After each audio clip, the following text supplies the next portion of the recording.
இந்த மாதம் அடுத்தடுத்த சம்பவங்கள் இருக்குது. எஸ் ரெண்டு பேத்துக்கு நடுவில் தான் மீண்டுமே போட்டி இருக்க போகுது. சூர்யாவுக்கும் விஜய்க்கும். சூர்யா அவர்களோட கருப்பு, விஜய் அவர்களோட ஜனநாயகன். இந்த ரெண்டு திரைப்படமும் ஒரே நாளில் மோதிக்கொள்ள போகிறது. இதனால் பெரிய சம்பவம் இருக்குது. டீட்டெயிலாக பேச போகிறோம். அதாவது விஜய் அவர்களோட நடிப்பில் ஜனநாயகன் திரைப்படம் ஜனவரி 9ஆம் தேதி ரிலீஸ் ஆக வேண்டியது. ஆனால் படத்துக்கான சென்சார் சர்டிஃபிகேட் கொடுக்காம தள்ளி போயிட்டே இருந்து ஃபைனலாக இப்போ எலெக்ஷன் முடிச்சிட்ட அப்புறம் ரிலீஸ் பண்ணுற பிளானில் இருக்காங்க. அதே மாதிரி சூர்யா அவர்களோட கருப்பு திரைப்படம். சூர்யா அவர்களோட கருப்பு திரைப்படம்லாம் போன வருஷம் டிசம்பர்லேயே ரிலீஸ் ஆக வேண்டியது. ஆனால் என்ன ஆச்சு அப்படின்னு பார்த்தீங்கன்னா, நம்ம ஆர்ஜே பாலாஜி ரொம்ப தெளிவாக இருந்தாங்க. அதாவது இது என்னோட ட்ரீம் ப்ராஜெக்ட். இந்த ப்ராஜெக்ட் நான் வெற்றி பெற்றால் மட்டுமே எனக்கு அடுத்தடுத்த பெரிய ப்ராஜெக்ட் கிடைக்கும். இல்லைனா ப்ராஜெக்டே கிடைக்காம போயிடும், கெரியரே போயிடும். அதனால் இந்த ஒரு விஷயத்தில் பார்த்து பொறுமையாக ஒவ்வொரு சீனும் செதுக்கியிருக்காங்க. முக்கியமாக படத்தோட கிளைமேக்ஸ் ஆர்ஜே பாலாஜிக்கு சாட்டிஸ்ஃபை இல்லாததால் மீண்டுமே கிளைமேக்ஸ் ஷூட் நடந்திருக்கு. அதுக்கப்புறமா சில பிரச்சனைகள் எல்லாமே முடிச்சுட்டு படத்துக்கான இசை வெளியீட்டு விழா நேற்று முன்தினம் தான் பிரம்மாண்டமாக நடந்தது.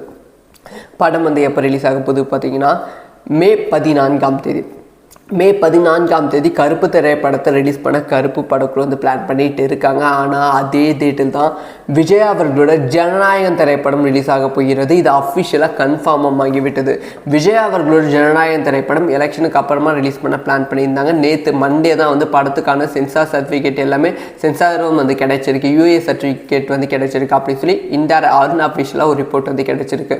இப்போ படத்தை 2 டேட் ஃபிக்ஸ் பண்ணியிருக்காங்க அப்படின்னு சொல்லி நேற்று ஒரு வீடியோ சொல்லியிருப்போம். ஒன்று மே 8ஆம் தேதி, இன்னொன்று மே 14ஆம் தேதி. 2 டேட் சொல்லியிருப்போம்.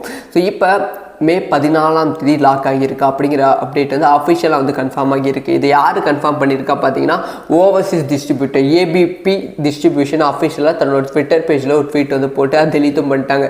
விஜய் அவர்கள் ஜனநாயகன் திரைப்படத்தோட போஸ்ட்டை போட்டு மே 14ஆம் தேதி அப்படின்னு போட்டு அந்த ஒரு போஸ்ட் டெலீட் பண்ணியிருக்காங்க. ஸோ அதனால் அஃபிஷியலாக கன்ஃபார்ம் ஆகிவிட்டது. மே 14ஆம் தேதி விஜய் அவர்களோட ஜனநாயகன் திரைப்படம் வெளியாகிறது. அந்த திரைப்படத்தோட சூர்யா அவர்களோட கருப்பு திரைப்படம் வெளியாகிறது. இப்போ எல்லாத்துக்குள்ளுமே ஒரு கேள்வி இருக்கும். ஜனநாயகன் திரைப்படம் வருவதால் கருப்பு திரைப்படத்தோட ரிலீஸ் தேதி தள்ளி போவதற்கான வாய்ப்புகள் இருக்கா அப்படிங்கிற கேள்வி. கண்டிப்பாக நிறைய வாய்ப்புகள் இருக்குது. ஏன்னா ரொம்ப தெளிவாக ஸ்டார்டிங்கில் இருந்தாங்க. கருப்பு திரைப்படம் சோலோ ரிலீஸாக தான் ரிலீஸ் ஆகணும், எந்த படத்துக்கும் போட்டியாக ரிலீஸ் ஆகக்கூடாது. அந்த ஒரு ரிஸ்க்கை ஆர்ஜே பாலாஜி எடுக்கக்கூடாது அப்படிங்கிற விஷயத்தில் தெளிவாக இருந்தாங்க. அதனால தான் மே 14ஆம் தேதி சூஸ் பண்ணியிருந்தாங்க.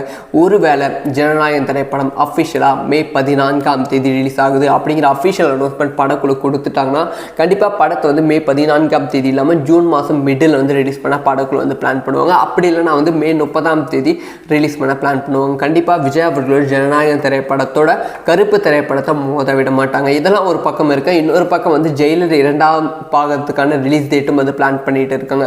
அதனால ஜெயிலர் 2வது பாகத்துக்கான ரிலீஸ் வருவதற்கு முன்பே கருப்பு திரைப்படம் ரிலீஸ் பண்ணி ஆக வேண்டும். அதனால மே 14ஆம் தேதி இந்த மாதிரி ஜனநாயகன் திரைப்படம் வந்துச்சுன்னா ஒரு 10-20 நாள் தள்ளி போய் மே 30ஆம் தேதி ரிலீஸ் பண்ணுவாங்க. ஸோ அதுக்கான அஃபிஷியல் அனௌன்ஸ்மெண்ட்டும் அடுத்தடுத்து வரும். என்ன நடக்க போகிறது அப்படிங்கிற விஷயத்தை வெயிட் பண்ணி தான் பார்க்கணும். விஜய் அவர்கள் ஜனநாயகன் திரைப்படம் மே 14ஆம் தேதி ரிலீஸ் ஆகுது அப்படிங்கிற அப்டேட்டும் மே 4ஆம் தேதிக்கு அப்புறம் தான் வெளியாகும். அதாவது எலெக்ஷன் ரிசல்ட்டுக்கு அப்புறம் தான் வெளியாகும். ஸோ எலெக்ஷன் ரிசல்ட் யாருக்கு பாசிட்டிவாக வரப்போகுது, விஜய் ரசிகர்கள் எப்படி எடுத்துக்கொள்ள போகிறார்கள் அப்படிங்கிற விஷயத்தை வெயிட் பண்ணி தான் பார்க்கணும். ஸோ மே 14ஆம் தேதி விஜய் அவர்கள் ஜனநாயகன் திரைப்படம் சோலோ ரிலீஸாக ஆனால் நல்லா இருக்குமா, இல்லை சூர்யா அவர்களோட கருப்பு திரைப்படத்தோடு ரிலீஸ் ஆனால் நல்லா இருக்குமா? சூர்யா ரசிகர்கள், விஜய் ரசிகர்கள் 2 பேருமே இந்த வீடியோ பார்த்துட்டு இருப்பீங்க. உங்களோட ஒப்பீனியன்ஸை கமெண்ட்ல லீவ் பண்ணுங்கள். ஸோ யார் வெற்றி பெறுவார், 2 திரைப்படம் ஒரே நாள் ரிலீஸ் ஆனால். ஸோ இந்த மாதிரி சினிமா சம்மந்தமாக எல்லா அப்டேட்டும் தெரிஞ்சுக்கணும். சப்ஸ்கிரைப் பண்ணி சப்போர்ட் பண்ணுங்கள்.